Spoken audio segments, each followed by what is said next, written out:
the season of what are we in? What season are we in?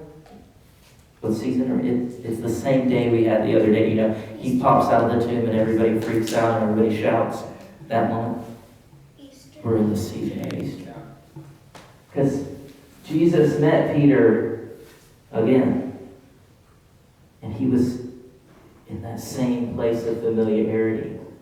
That's exactly what he did. He said, you're not going to be that heroic God. You're going to go to the cross. I'm out of this. I've done all this for the past 3.5 years. I've stood by you. I've been a radical with you. The whole system's been against us. On one side, we see the Pharisees and the Sadducees, and they hate us. On the other side, the Roman Empire hates us. The whole pagan pantheon can't figure us out. And you're going to go die? So he goes back to fishing. Because it's comfortable. It feels good. And he could control it. And Jesus has this conference that lasts 40 days. And it did a lot better than Rick Warren's purpose-driven life. So, and Jesus says, okay, You've had the conference. They didn't call it Healing Rain. They didn't even have a name for it.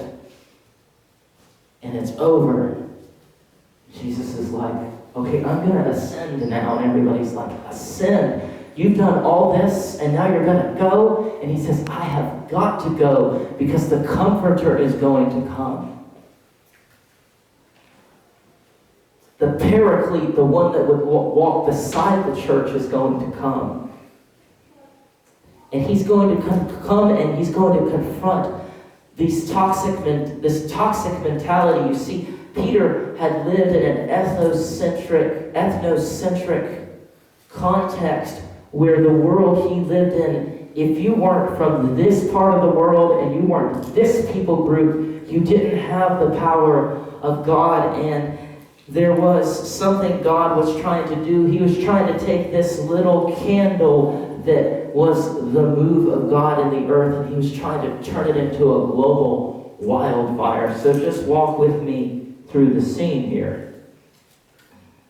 And when the day of Pentecost had fully come, how many days after Easter? 50. Oh my God. They were all together in one place, and suddenly a sound came from heaven, and there was like a rush of a violent wind, and it filled the house where they were sitting. Divided tongues like as of fire sat upon each of them, and cloven tongues of fire rested on them. And they were all filled with the Holy Spirit and began to speak with other tongues as the Spirit began to give them the ability.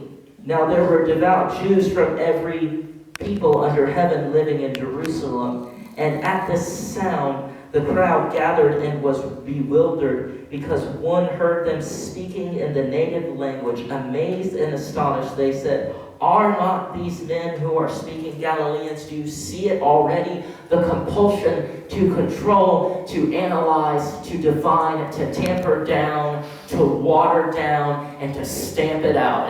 People are already asking questions. Not that that's wrong, but the investigators were in the house. There were some other Peters in there ready to make this narrative control.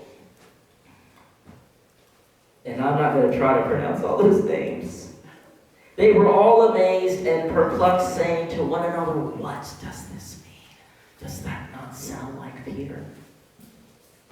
So here we have it. Peter's like, whose ear could I cut off? What theology that's revolutionary in the kingdom could I throw down? And what in God's name should I be afraid of? That's the Peter that should be there. Others sneer.